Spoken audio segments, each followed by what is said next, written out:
again. I'm James Cassara, music writer for Rapid River Arts. We're here with Lingua Musica, where musica is the universal language. Tonight, we're hosted by Dynamite Roasting in Black Mountain, some of the best coffee you'll get anywhere, along with my buddy Dave Desmelik, one of the finest singer-songwriters that Asheville has to offer.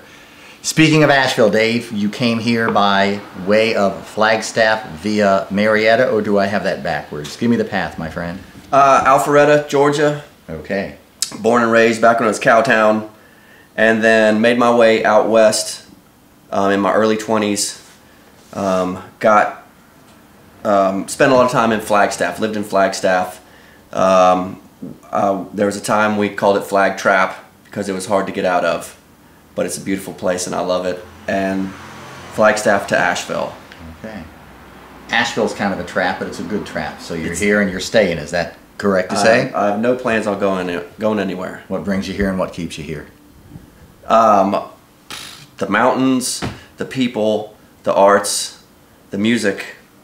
Talk about the music in Asheville. A lot of people have said that Asheville doesn't really have its own sound, and they see that as a weakness. I see it as a strength. I think it's great that there's not one unified sound to Asheville. It's as eclectic as is the city itself.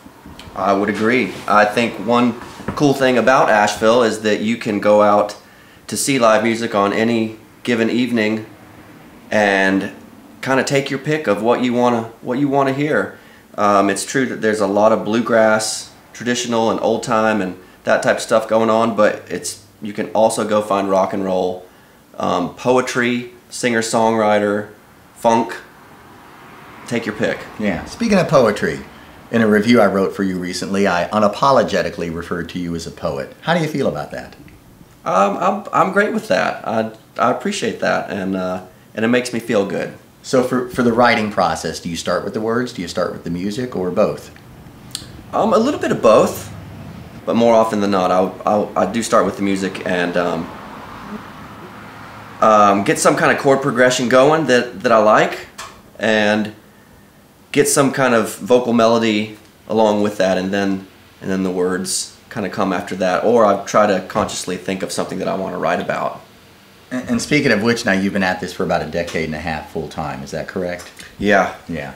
And one of the things I've noticed is your guitar playing has gotten much better over the years. Thank you. Which has, I think, probably influenced the type of songwriting you're doing, because you can do a lot more than maybe you could have a decade ago. Certainly. So talk about that. I mean, how does your guitar playing, and lately you've been playing a little bit more piano, which we'll get into in a moment.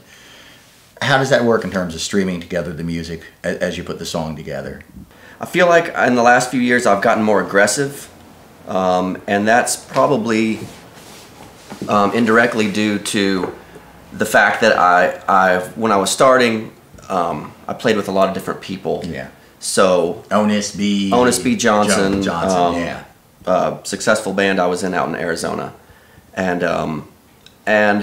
you know, as I progressed into it and I started playing more solo gigs or duo gigs, there was more weight on me to carry the load, so to speak, yeah. Musically and vocally, and I think that forced me to become a stronger guitar player. I beat the crap out of it sometimes, yeah. but I enjoy it. Let's talk about the present. Deep Down the Definition, your latest CD, maybe number 7? Number 7. I'm good. And there are a lot more piano playing this time around, and I'm going to say this is a compliment. I think you're a really primitive piano player, and I love that style of it. You're primitive in the way I think of Neil Young as being a primitive piano player. Thank you. And what brought you to want to play more piano on this? Did the songs dictate that, or was it the fact that you were playing more piano influenced the songs, or does it just kind of go circular around that way? A little bit of both again. I think, you know, I certainly got a piano a couple, 2-3 years ago and played a little bit. I'd just gotten it on the last record, Onlooker, yeah. and played real sparse on that, and have been spending some time with it, and oh, I love the piano. It's a beautiful instrument, and I am a very primitive piano player, you are right, and that's when it came time to record these songs on the new record, Deep Down the Definition. You know, of course, I had an idea of what I wanted to do going into the recording, and when it came time to kind of pick and choose where I wanted to overdub or lay on top some of the piano textures, I don't know that I really had an idea exactly of where I wanted them to be, so we just kind of I sat down with them, and it all kind of came together quickly. There's a couple songs on the new record where I knew right away I wanted them to be piano songs. Did you write them on piano? A couple of them I did, yes. Okay. Yeah. So you get into the studio and you're working with your producer. Mm-hmm. Vinny Constantine. Vinny Constantine. How much was his input in terms of saying, Dave, this is a piano song, not a guitar song, or this is a piano movement? The cool thing about Vinny is that we've worked together for a number of years and a number of records, and we have this kind of understanding in between us that he certainly makes suggestions, and a lot of his suggestions I will take to heart and go do. For example, on track number 2, Pulling for You, there's piano on that song. I wasn't sure what to do with it. I felt like it was a good song for it. He kind of guided me as to what direction he thought the piano should go in, and it turned out great. There's other times where he might suggest something to me, and I might go with my gut feeling on it, you know, and go with what I originally thought. Okay. So, but we certainly work well together, and he's. And good. how about the other players on the CD? Andy Gibbon playing bass guitar on a number of tracks. Great bass player, excellent style, and Josh Gibbs playing lap steel guitar. Right. And really lends his unique lap steel guitar playing style, and it gives a very distinct, in my opinion, sound when those two guys put their 2 cents in as well. If you're not playing solo, you're usually playing with Josh and Andy, right? Correct. That's the more common configuration. Mm-hmm. Okay. Right. Back to piano. Are you going to play it on stage at all these days, or? I guess it depends on whether or not they have a piano there. Unfortunately, James, it's not a very portable instrument. Nope. And I am a big believer in. Now, I'm not knocking the electric piano by any means. There are people that play it, and these days they got the touch-sensitive keys, and it's fantastic. But I am a big believer in a piano is a piano is a piano.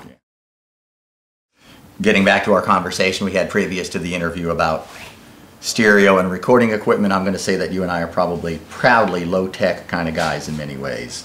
With a real affinity for the old sound of things. Yes. Yeah, that richness and such. So you've got the CD wrapped up. You've got some shows coming up, I hope. I know you played one last night, but what else is coming up? Let's see. I've got a few Asheville shows coming up this month. Lobster Trap? I do the first Monday of every month at the Lobster Trap. If I'm one of the few people in Asheville who hasn't heard of Dave Desmelik, where do I find out about the shows? DaveDesmelik.com. I was hoping you'd say that. All right, so you've recently signed with a new label. Talk about it. Yeah, Stereophonic Records. They are a brand new label out of Nashville, Tennessee. They're just getting started. The website has just been launched, stereophonicrecords.com. It's myself and another artist right now, Bobby Gray, and I'm very excited to hopefully grow with them and see what happens, and hopefully some new opportunities will present themselves through Stereophonic Records. So why'd you go with them? I mean, what can they offer you that you can't do on your own?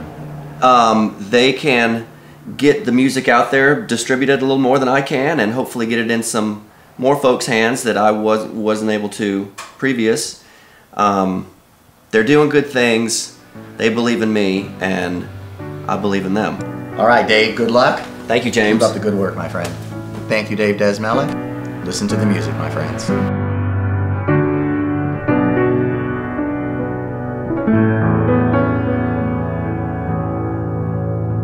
You try and you try not to give it away, and sometimes you got nothing to prove. It comes and it goes with each passing day. It feels good when you do what you do. You live your days and you follow your feet. They've led you to where you are now. Unoccupied chairs and empty old streets, but you've loved it no matter the town.